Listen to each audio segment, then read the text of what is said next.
ఇప్పుడు భూమి హక్కుల పరీక్ష చేసుకోవడానికంటే ముందు ఏమేమి కాగితాలు తీసుకోవాలో మనం చూసాం.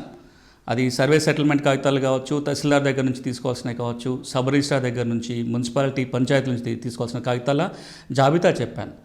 ఇప్పుడు అలా తీసుకున్న కాగితాలన్నీ ముందు పెట్టుకొని కూర్చోవాలి.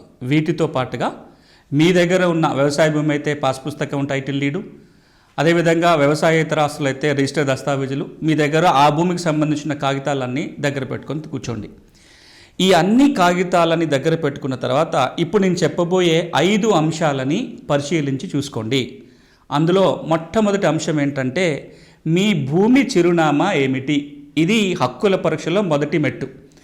భూమి చిరునామా కనుక్కోవాలి. భూమి చిరునామా ఏముంటుంది?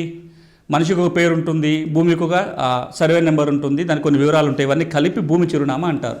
భూమి చిరునామాలో భూమి సర్వే నంబరు, అది వ్యవసాయేతర ఆస్తి అయితే ప్లాట్ నంబరు, ఒకవేళ అది వ్యవసాయ భూమి అయితే ఏ రెవెన్యూ గ్రామములో ఉంది, వ్యవసాయేతర ఆస్తి కనుక అయితే ఏ పంచాయతీ, ఏ మున్సిపాలిటీ, ఏ మున్సిపల్ కార్పొరేషన్ పరిధిలో ఉందో చూసుకోవాలి.